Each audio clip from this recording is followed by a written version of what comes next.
Y a mis hermanos, les invito a abrir sus Biblias en la epístola a los Gálatas. Hoy día vamos a comenzar una nueva serie y nos introduciremos entonces a la epístola a los Gálatas. Por tanto, vamos a abrir nuestras Biblias en Gálatas capítulo 1 y vamos a estar leyendo desde el versículo 1 al versículo 5. Gálatas capítulo 1, versículos 1 al 5. Dice así la palabra del Señor. Pablo, apóstol, no de hombres ni por hombre, sino por Jesucristo y por Dios el Padre, que lo resucitó de los muertos, y todos los hermanos que están conmigo a las iglesias de Galacia. Gracia y paz sean a vosotros, de Dios el Padre y de nuestro Señor Jesucristo, el cual se dio a sí mismo por nuestros pecados para librarnos del presente siglo malo, conforme a la voluntad de nuestro Dios y Padre, a quien sea la gloria por los siglos de los siglos. Amén. Tome asiento, amados hermanos. Recordamos nuestras actividades antes de pasar la predicación del sermón. Recordamos los días miércoles, tenemos culto de oración al cual están todos cordialmente invitados a las 8 de la tarde. Día viernes también a las 8 de la tarde tenemos estudio bíblico, particularmente este viernes continuaremos con la segunda parte del conversatorio de la carta a los romanos. Y el día de hoy entonces guardando este glorioso y precioso día del Señor desde las 11 de la mañana y terminando a las 7 de la tarde en el culto evangelístico en el cual también están invitados quizás los que están oyendo en sus hogares. Dicho eso, entonces pasemos a la predicación del día de hoy, sermón que tiene por título Dios se dio por nosotros. Hoy día, como ya nos damos cuenta, vamos a comenzar un nuevo viaje. Venimos saliendo, ¿no?, de Corintios. Estuvimos viendo la primera y la segunda carta a los Corintios. Creo que estuvimos cerca de 3 años con esas dos epístolas, según lo que me dijeron por ahí. Y ahora nos introducimos una carta, la carta de los Gálatas, que es una carta más pequeña, quizás vamos a estar unos 7, 8 meses con Gálatas. Me imagino que va a ser algo por ahí, ¿no? Ahora bien, el libro o la epístola a los Gálatas, hermanos, es muy significativa y quizás importante, sobre todo para nosotros que nos denominamos, ¿no?, nos conocemos como reformados. De hecho, para Martín Lutero, la carta a los Gálatas era la mejor carta que existía en la Escritura. De hecho, él decía que la epístola a los Gálatas era su epístola, porque es como si estuviera unido en matrimonio con ella. Ella le decía a la carta de los Gálatas, ella es mi Catalina, por la carta a los Gálatas. También, hermanos, se conoció como el grito de guerra de la Reforma, esta epístola. Es breve, ¿no? Una epístola breve, pero realmente, hermanos, es muy significativa la carta a los Gálatas. Ahora bien, la carta a los Gálatas, a pesar de su quizás brevedad, nos va a ayudar quizás con el tiempo, ¿no?, a poder equilibrar, ¿no?, este tema de la gracia de Dios y la libertad cristiana. Vamos a, por medio de la carta a los Gálatas, quizás, y en la intención, ¿no?, poder también encontrar un equilibrio correcto entre la libertad cristiana y obviamente lo que nosotros entendemos respecto a la libertad cristiana y obviamente el legalismo. Hay un equilibrio, ¿no? Y la carta a los Gálatas hace eso por excelencia.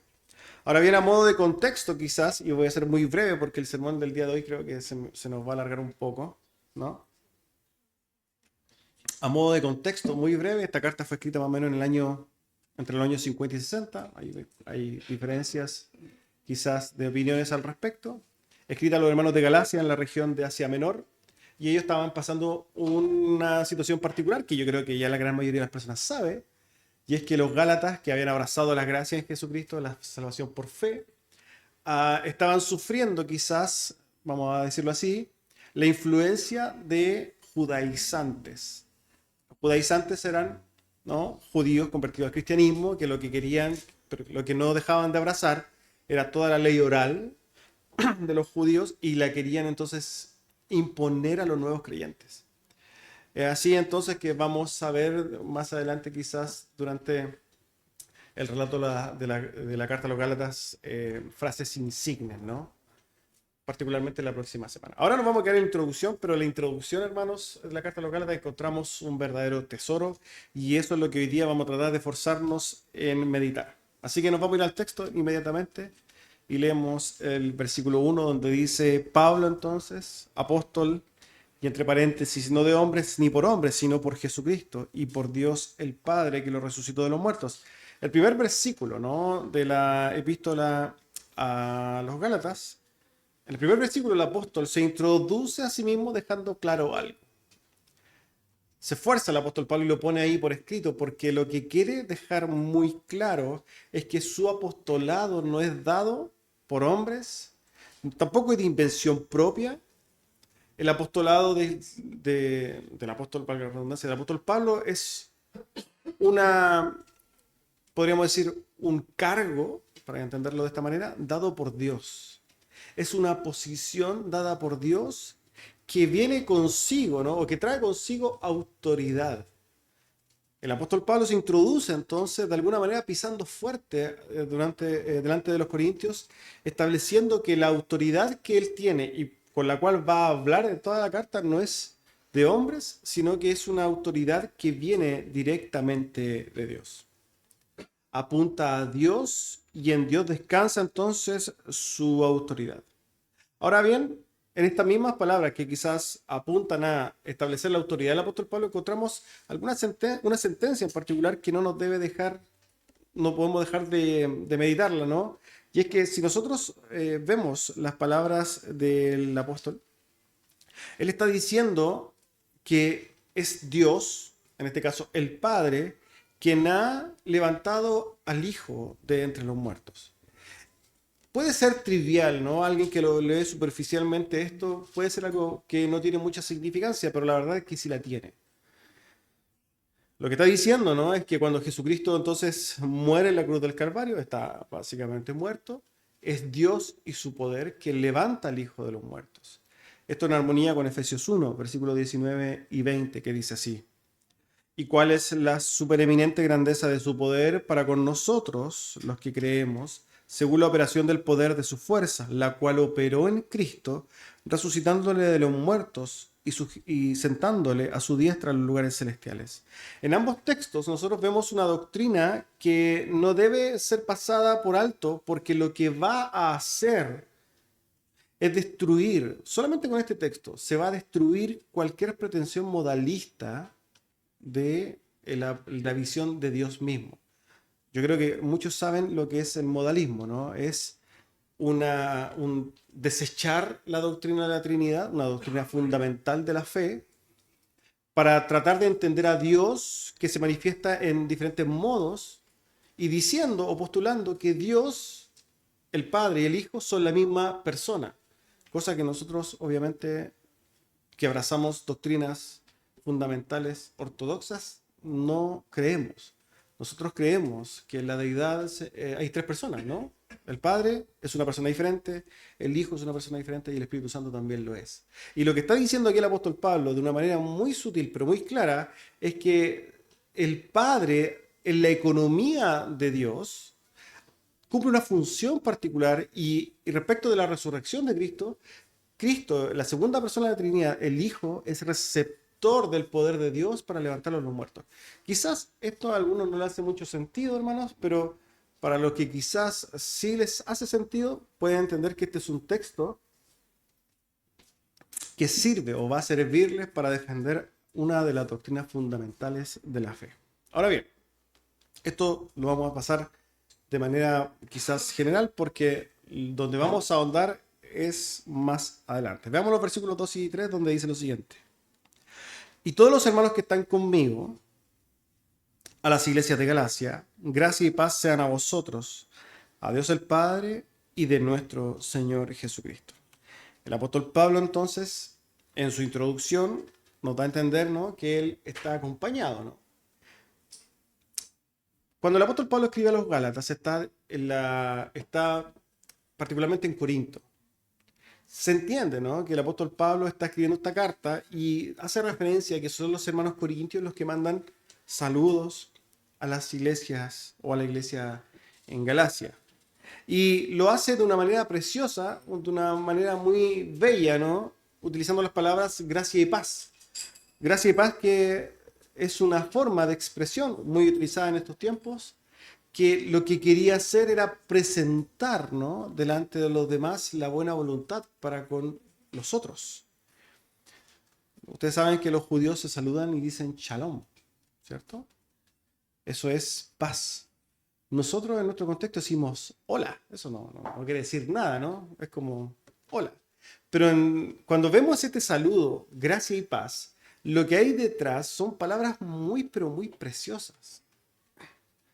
¿Por qué? Porque asumimos que cuando decimos gracia y paz, lo que estamos diciendo es que deseamos de corazón que el al cual estoy saludando reciba la gracia de Dios,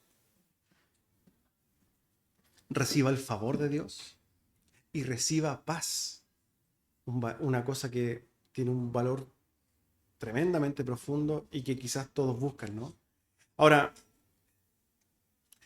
si bien es lindo que te digan shalom o que digan shalom, lo encuentro lindo, ¿no? Que te digan paz, ¿cuánto más decir gracia y paz?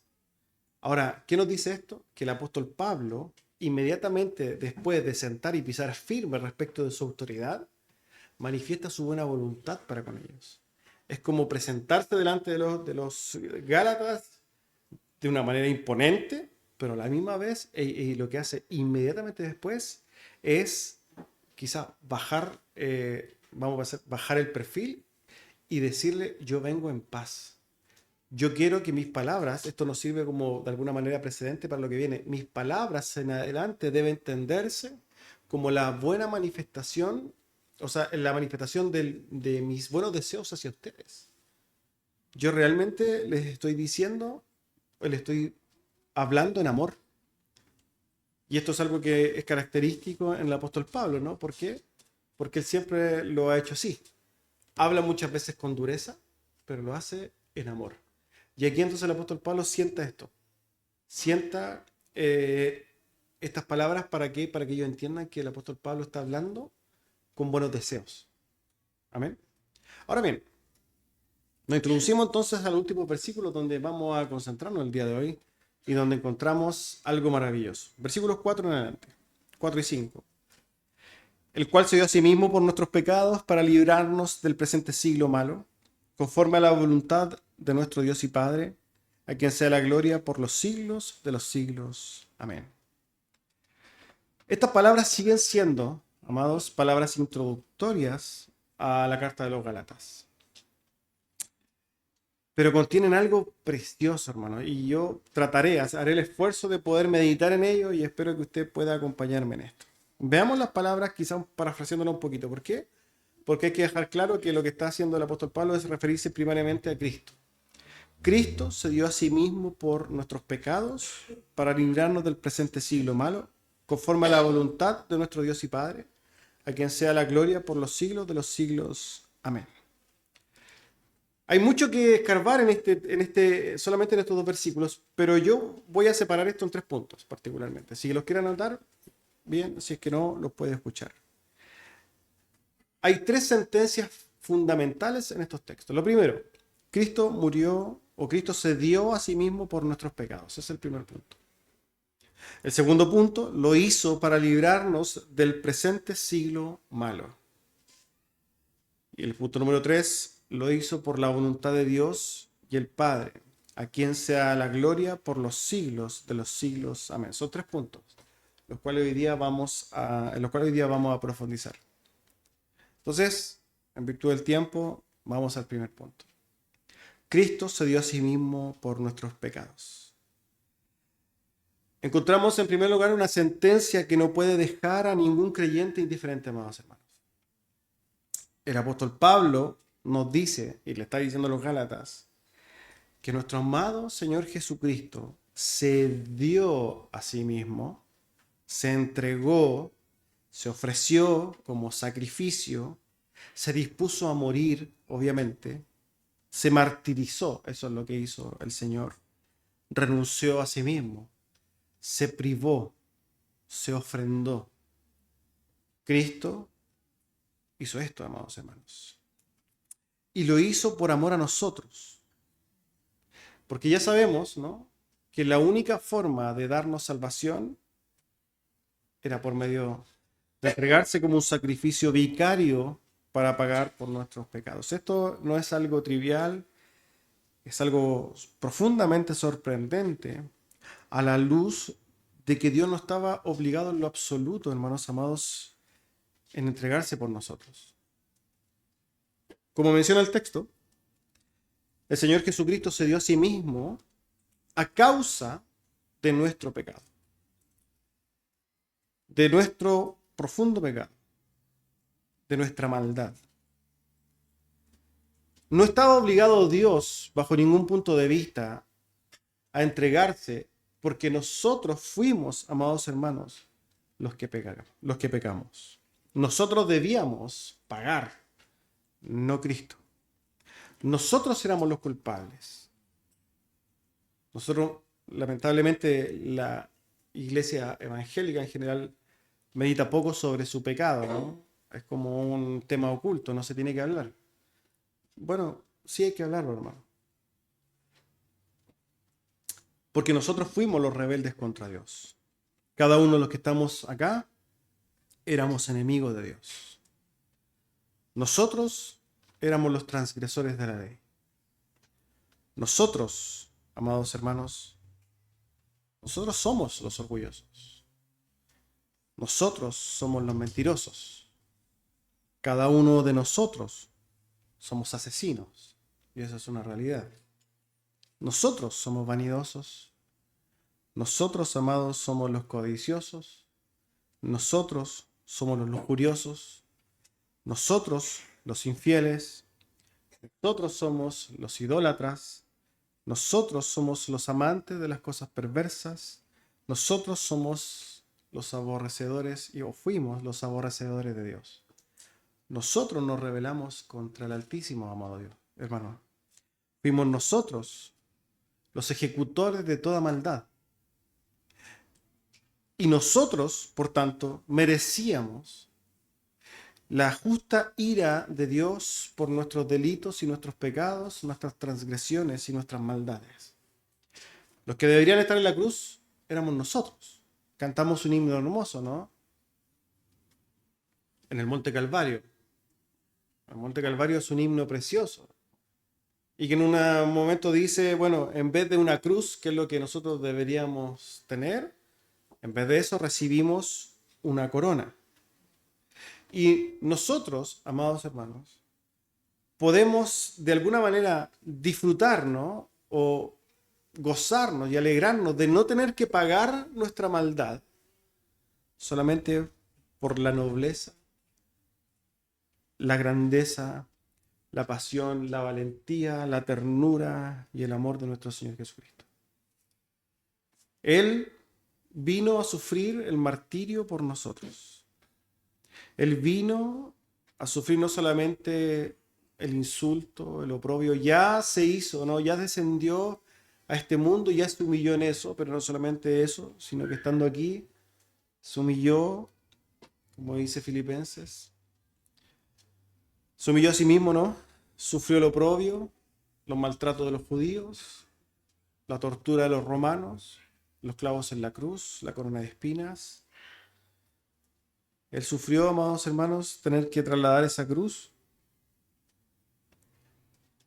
Él sufrió la ira de Dios en esa cruz y lo hizo solamente porque Él vino a salvarnos, amados hermanos. No solamente recibió, hermanos, la tortura, sino que recibió el abandono. Recibió todo el peso del castigo por los pecados nuestros. Recibió justamente el ajusticiamiento de su Padre. Y lo hizo para satisfacer justamente esa ira, para satisfacer la justicia de Dios. Así lo establece Romanos 3, 21 al 25. Pero ahora, aparte de la ley, se ha manifestado la justicia de Dios, testificada por la ley y por los profetas. La justicia de Dios por medio de la fe en Jesucristo, para todos los que creen en Él, porque no hay diferencia. Por cuanto todos pecaron y están todos destituidos de la gloria de Dios, siendo justificados gratuitamente por su gracia, mediante la redención que es en Cristo Jesús, a quien Dios puso como propiciación por medio de la fe en su sangre para manifestar su justicia a causa de haber pasado por alto en su paciencia los pecados pasados. Recordamos que la palabra propiciación significa aplacar la ira, ¿no? Cristo fue puesto como propiciación por nosotros. Amados hermanos, meditamos mucho en lo que merecemos, o sea, meditamos muy poco en lo que realmente merecemos, ¿no? Y la verdad es que nosotros, si meditamos en nuestras acciones, en nuestros corazones, lo que merecemos, hermanos, es el castigo eterno de Dios. ¿Pero qué encontramos? Una muestra de amor gloriosa del Señor. Encontramos la obra de nuestro amado Señor Jesucristo, quien se entregó a sí mismo sacrificándose para pagar por personas malas como nosotros, que no merecíamos esto. Ahora, yo me pregunto, cuando nosotros meditamos en nuestra maldad y en la manifestación del amor de Cristo y de Dios hacia nosotros, ¿podemos quedarnos indiferentes a ese amor? ¿Cómo puede alguien que profesa la fe ser indiferente a la manifestación del amor de Cristo? ¿Cómo puede ser alguien que profesa la fe indiferente al perdón que recibe? ¿Cómo nosotros, amados hermanos, llegamos al punto en que la cruz desaparece de nuestras vistas? ¿Por qué? Porque nos distraemos. Obviamente, esto es algo que en todos nosotros pasa. Pero no deja de ser vil, hermanos, de parte nuestra, el hecho de no meditar y agradecer continuamente el sacrificio de Cristo, de no meditar en la cruz y en su sacrificio, de vivir vidas mediocres en la fe, de estar y participar de una manera totalmente pasiva de una iglesia local, de nosotros apartarnos, ¿no?, del servicio y de la entrega hacia los demás. ¿Cómo podemos nosotros soportarnos a nosotros mismos en la forma que llegamos a vivir la fe? Esto debería ser algo que nos avergüenza, hermanos. Esa es la realidad. Es tal el desprecio y la indiferencia a la cruz de Cristo en nuestras vidas que, hermanos, cuando lo meditamos, debemos indignarnos con nosotros mismos. Yo me indigno conmigo. Y espero que usted también se indigne con usted mismo y cómo usted vive la fe. Porque la verdad, hermanos, es que dejamos mucho que desear. Somos desconsiderados, indolentes, indiferentes. Porque, hermanos, Cristo, muriendo en la cruz y padeciendo por nuestros pecados, debe ser un pensamiento constante en nuestras vidas, pero no lo es. No lo es, estamos pendientes de otras cosas. El sacrificio de Cristo, la entrega de Cristo, a su vez, debe ser un profundo ejemplo, hermanos, de servicio cristiano. Cristo se entregó a sí mismo de manera total y completa, ¿cierto? Eso lo sabemos. Se entregó hasta la muerte. Y no podemos entonces dejar de reflexionar, hermanos, en estas cosas. Cristo se entregó hasta la muerte. Entonces quiero invitarte, ¿no?, a mirar el amor de Cristo manifestado, entregándose por nosotros mismos, para que nosotros a la luz de eso veamos, bueno, y nos preguntemos, ¿seguimos realmente el ejemplo de Cristo? ¿Estamos dispuestos a darnos, ¿no?, por los demás?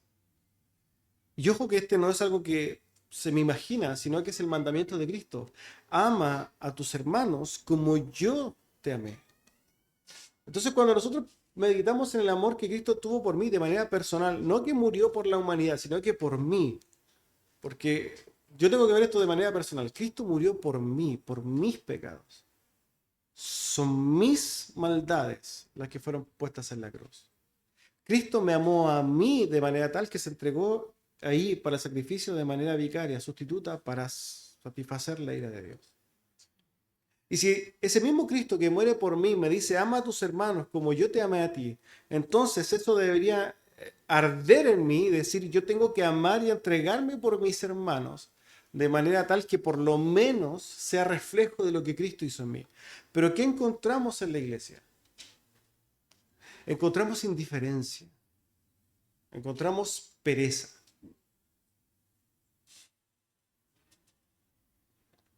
Encontramos, hermanos amados, carnalidad por lo demás. Encontramos una flojera, hermanos, a la hora de servirnos los unos a los otros. Encontramos un orgullo tan grande, hermanos, que no se dispone a perdonar de manera, podríamos decir, de manera total, que es lo que deberíamos hacer nosotros, ¿no? Porque cuando nosotros, hermanos, fuimos perdonados por Dios, ¿qué nos pidió Dios a cambio? Pidió que nosotros hiciéramos, no sé, alguna obra particular o mostráramos de alguna manera, no sé, resarcir lo que hicimos. No, hermanos. Nosotros somos llamados, por tanto, a perdonarnos los unos a los otros de la misma manera. Pero no es lo que encontramos en la iglesia, hermano. Encontramos que cada uno vive su evangelio como a él mismo se lo imagina. Encontramos a personas que profesan la fe, pero que no les interesa la iglesia en el cuerpo de Cristo. Y ojo con esto, porque el mismo Señor Jesucristo dice y plantea esto. Si es que usted quiere de alguna manera retribuir el amor al Señor, retribuye ese amor a la iglesia. Porque cuando usted ve hacia el lado y cuando ve a un creyente que está al lado suyo, usted está viendo a Cristo. O está viendo a alguien que está en Cristo. Porque nosotros estamos en Cristo. ¿Cierto? Entonces, cuando yo quiero servir a Dios y yo digo yo amo a Dios, bueno, yo tengo un lugar visible donde servir a mi Dios, a mis hermanos. Por tanto, hermanos, tenemos que seguir el ejemplo del Señor y darnos a nosotros mismos en amor al Señor, para la gloria de Dios, pero entregándonos los unos a los otros. Es triste ver, ¿no? Como muchos de nosotros no hemos pasado por Getsemaní. Muchos de nosotros, amados hermanos, no hemos llegado al Gólgota. Estamos hablando, ¿no?, de sufrir realmente por la fe. Pero es algo que deberíamos hacer y esforzarnos.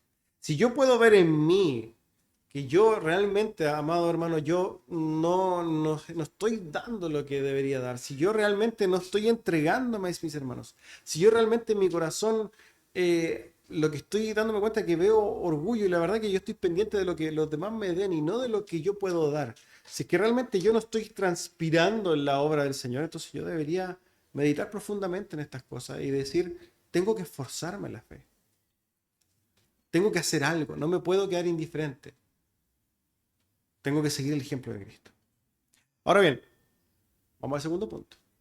El segundo punto, entonces, es que Jesús se dio a sí mismo, ¿no?, con el propósito particular, ¿no?, de librarnos y a causa del pecado. Pero añade aquí, entonces, el segundo punto, una razón adicional. La razón adicional es para librarnos del presente siglo malo. El apóstol dice, entonces, que la causa del sacrificio del Señor Jesucristo, aparte de la paga del pecado, entonces es para darnos libertad, para hacernos libres. La palabra griega usada por el apóstol justamente apunta a la idea de ser libertado, ser sacado de algo.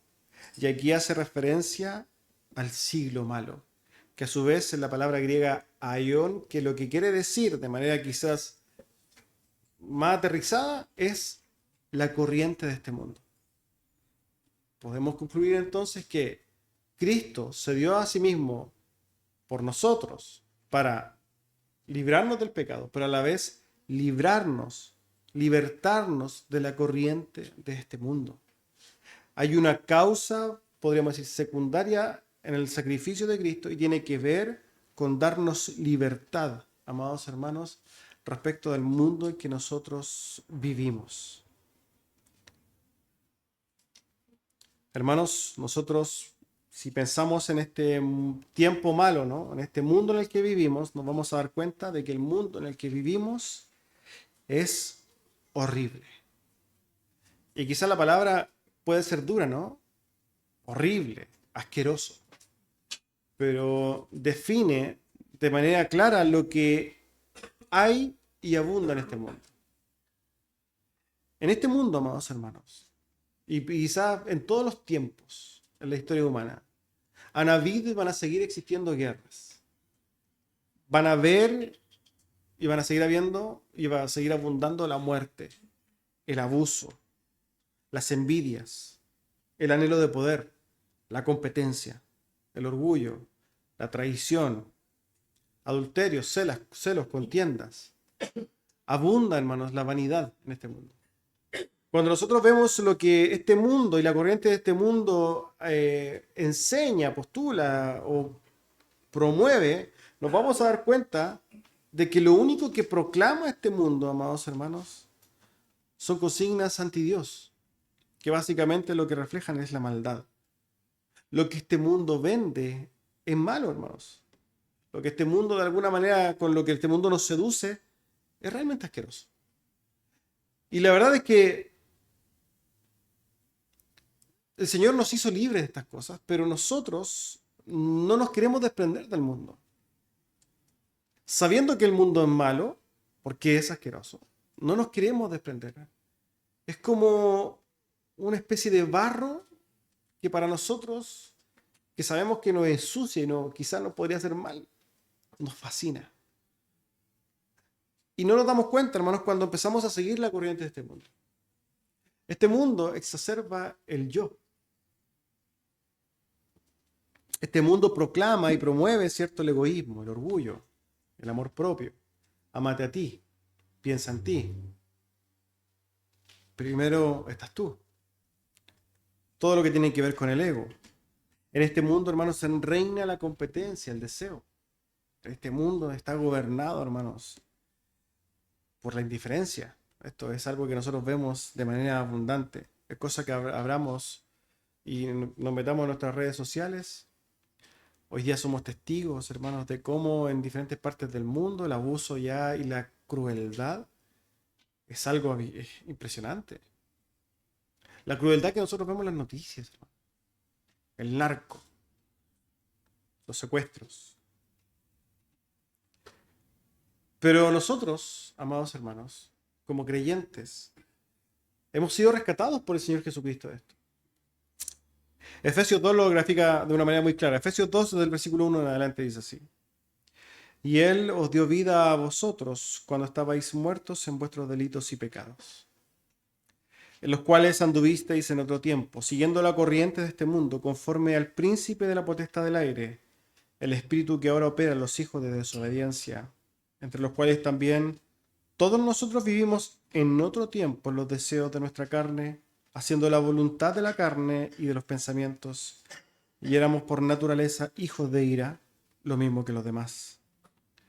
Pero Dios, que es rico en misericordia, por su gran amor con que nos amó, aun estando nosotros muertos en pecados, nos dio vida juntamente con Cristo. Por gracia sois salvos. Y juntamente con Él nos resucitó y asimismo nos hizo sentar en los lugares celestiales con Cristo Jesús, para mostrar en los siglos venideros las abundantes riquezas de su gracia en su bondad para con nosotros en Cristo Jesús. Porque por gracia sois salvos por medio de la fe, y esto no es de vosotros, pues es don de Dios, no por obras, para que nadie se gloríe. Porque somos hechura suya, creados en Cristo Jesús para buenas obras, las cuales Dios preparó de antemano para que anduviésemos en ellas. El Señor, amados hermanos, nos rescató del mundo. Y fíjense lo que el apóstol Pablo está diciendo. Nos rescató del mundo y de la corriente del mundo en la cual andábamos, se supone, antes, en otro tiempo. Pero si lo meditamos de una manera real, ¿ha cambiado realmente esto? ¿La corriente que yo seguía en el mundo, ahora que estoy en la fe, realmente cambió? ¿O sigo siguiendo la corriente del mundo, sus deseos, sus anhelos, pero ahora vengo a la iglesia?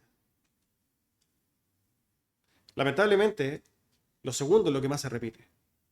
Los profesantes de la fe, la única diferencia que tenemos es que ahora venimos a la iglesia, pero seguimos siguiendo la corriente del mundo. Seguimos sumergidos en el pensamiento del rey de este mundo, siguiendo lo que este mundo nos vende.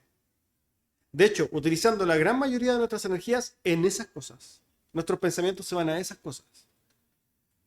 Pero no nos hemos olvidado de que Dios a nosotros nos ha dado vida nueva. Nos ha rescatado de este siglo malo, como lo describe el apóstol Pablo, porque es malo, es malvado, para vivir en un siglo diferente, vivir en un mundo diferente, amados hermanos.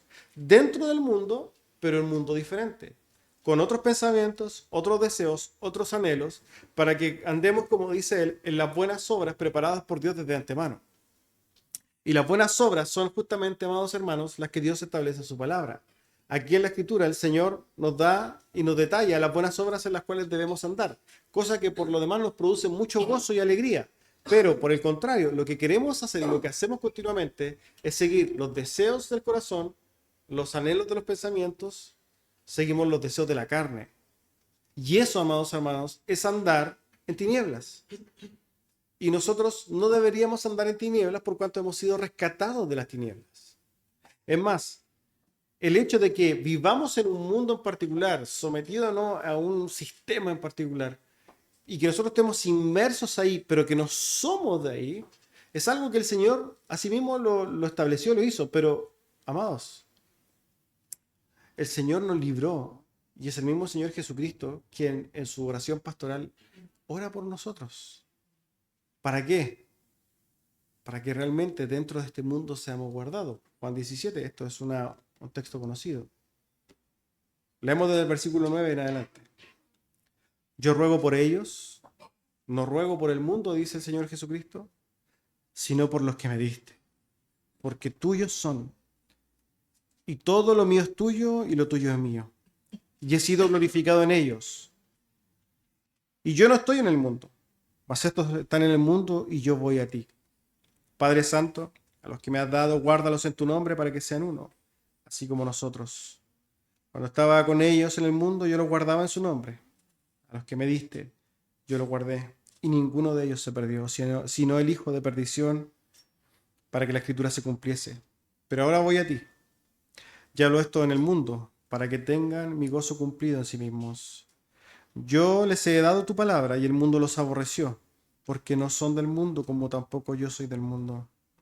No ruego que los quites del mundo, sino que los guardes del mal. No son del mundo, como tampoco yo soy del mundo. Santifícalos en tu verdad, tu palabra es verdad. Como tú me enviaste al mundo, así yo los envío al mundo. Y por ello yo me santifico a mí mismo, para que ellos también sean santificados en la verdad. Vemos como nuestro amado Señor Jesucristo oró por su iglesia, por nosotros también, incluidos, ¿no?, los que vivimos en este mundo y que somos llamados a vivir una vida como extranjeros, una vida diferente, una vida que no sigue la corriente de este mundo. Nosotros en este sentido debemos ser como los salmones. ¿Ustedes saben que los salmones van en contra de la corriente? Cuando van a tener crías, ¿no?, llegan hasta arriba, ¿no?, en el río, corriendo, nadando contra corriente, llegan arriba a tener sus huevos. Bueno, los creyentes debemos ser así. El mundo va en una dirección, pero los creyentes debemos ir en otra. El mundo anhela, como hemos dicho, exacerba, ¿no?, el orgullo. El mundo te dice ámate a ti mismo. El mundo pone metas que son vanas. El mundo te dice lo que tienes que hacer o tener. El mundo te impone modas, pensamientos, consignas. El mundo te dice cómo incluso relacionarte con Dios. Pero nosotros, hermanos, hemos sido rescatados de ello. La venda de nuestros ojos ha sido quitada. Y ahora tenemos vida nueva en Cristo Jesús. Ahora la pregunta es, ¿dónde estoy viviendo yo? Piense en su vida. Piense en sus anhelos. Piense en cuáles son sus planes. ¿Qué está construyendo?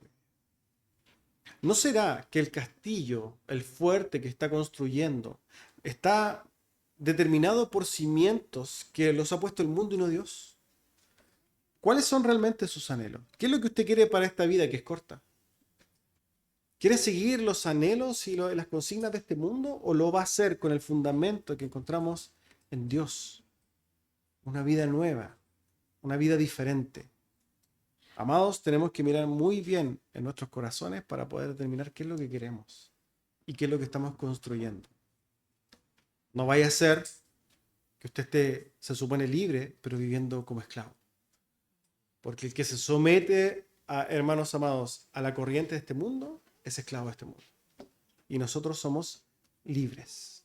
Amén. Esto nos lleva al tercer punto y final. Lo tercero, Cristo lo hizo.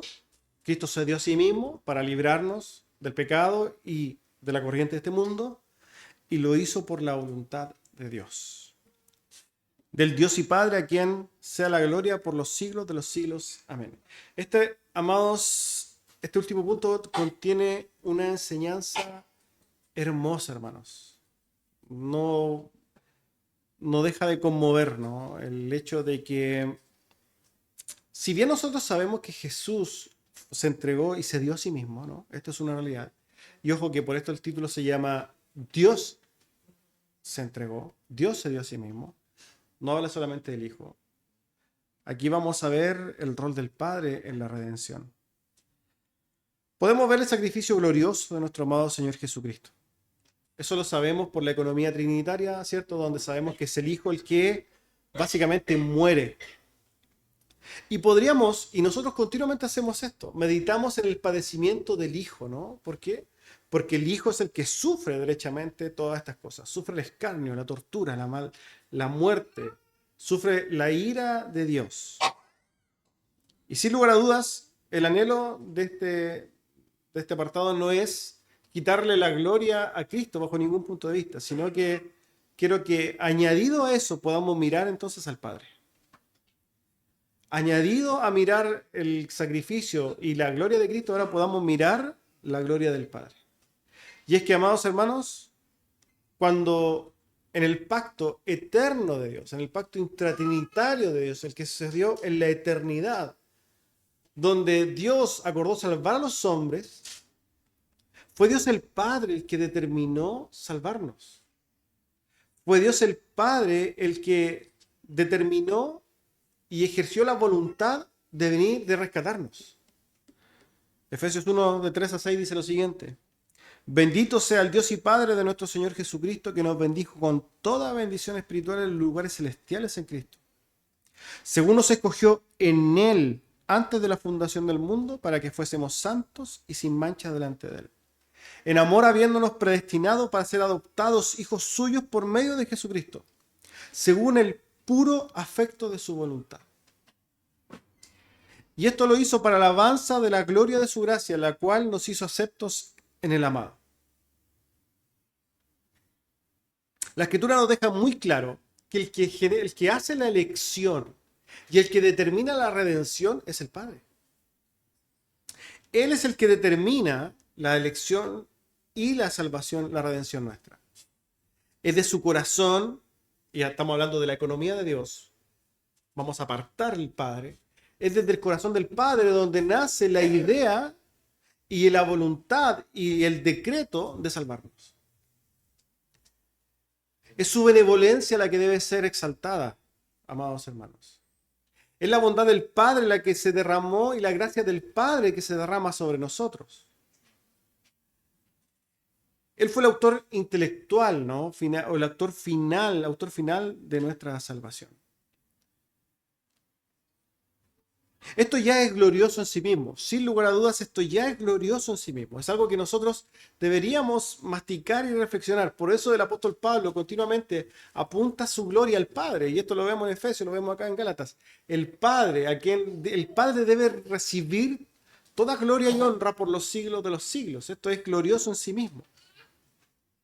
Es el Padre, entonces, quien básicamente determina salvarnos. Por eso este texto tan conocido, ¿no? Juan 3:16.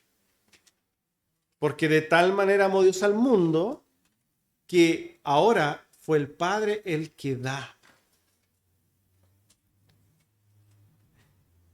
Y aquí, hermanos, quiero tratar de reflexionar en algo que quizás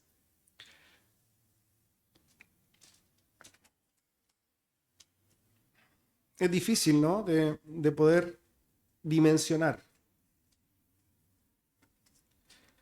Y es que fue el Padre, ¿no?, que por amor a nosotros entregó a su Hijo.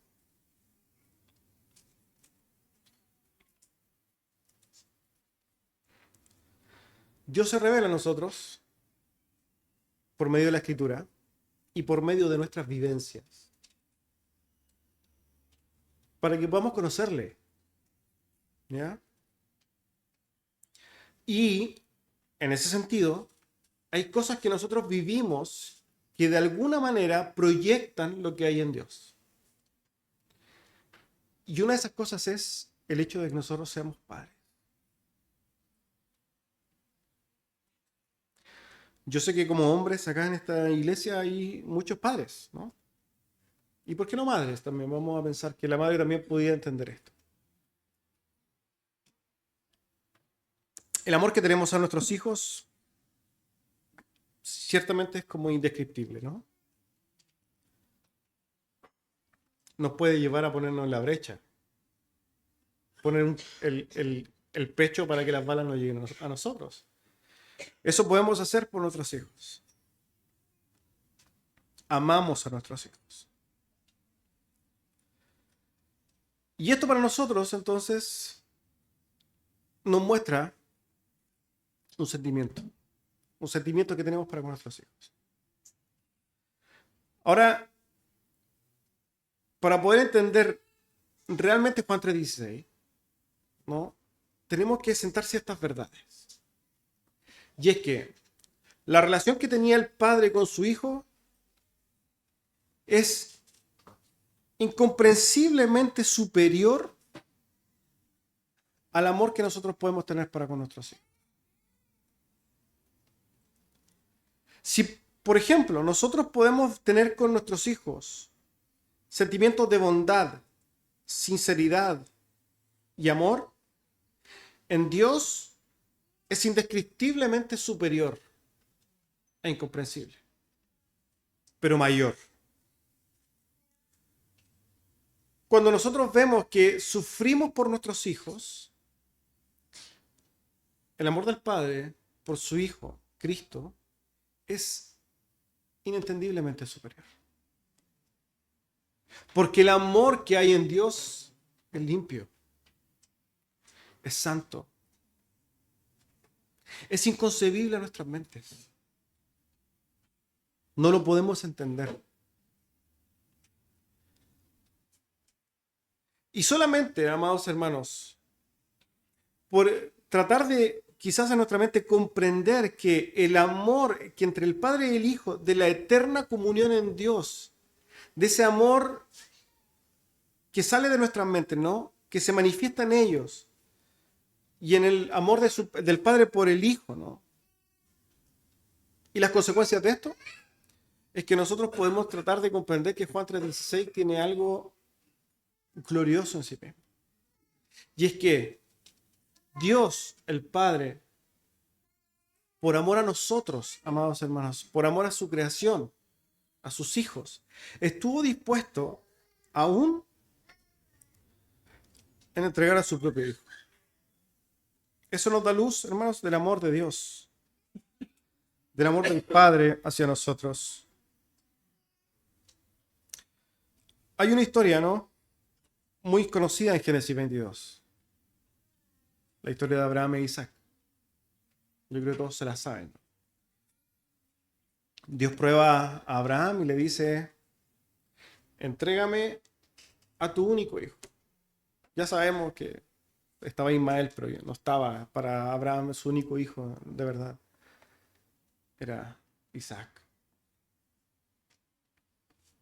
Y lo que hace Abraham es llevarlo, ¿no?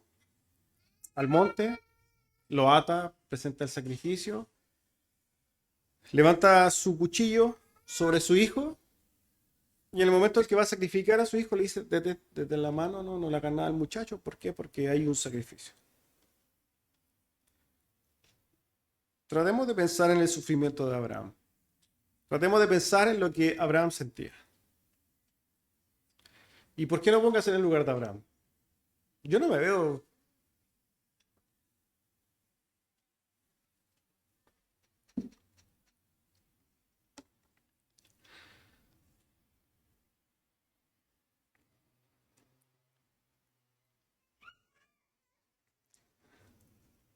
Me cuesta imaginarme en esa situación. Pero de que hay dolor, hay dolor.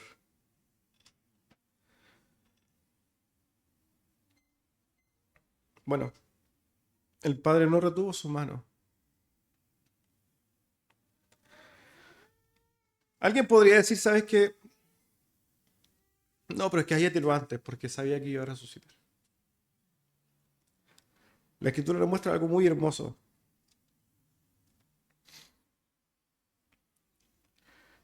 Juan 11 describe la situación que vive Jesucristo cuando su amigo Lázaro muere.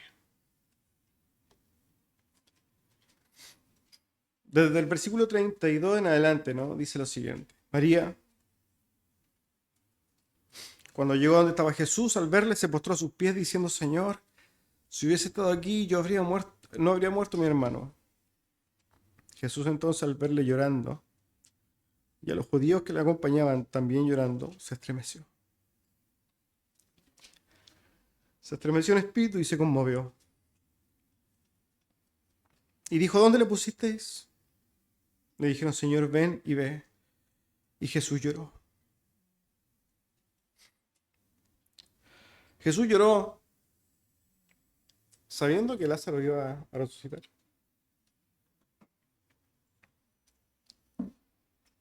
El saber que lo iba a levantar de los muertos no quita el sufrimiento y el padecimiento por la pérdida y por la conmoción, ¿no? No lo quita. Bueno, vean lo que dice Juan 5:19. Respondiendo Jesús dijo, de cierto os digo, no puede el Hijo hacer nada por sí mismo, sino lo que ve hacer al Padre, porque todo lo que el Padre hace, también lo hace el Hijo igualmente. Esto nos enseña algo, hermanos. Que el hecho de que el Señor fuera a resucitar a Cristo al tercer día no quita su sufrimiento. Y tal como Jesús se conmovió y lloró, el Padre al momento de derramar su ira sobre su Hijo no puede ser entendido, no puede ser dimensionado. El dolor del Padre, que como dice Isaías 53, con todo decidió quebrantar a su propio Hijo, no es algo que sea de alguna manera entendible para nosotros, pero sí nos muestra algo. El amor de Dios para con nosotros es inigualable. Y el sacrificio no solamente fue de Cristo, fue de Dios. El Padre actuó de manera directa, en el sacrificio, y por tanto debemos darle toda gloria, toda honra, toda alabanza por los siglos de los siglos, porque es digno. Amén. Vamos a orar.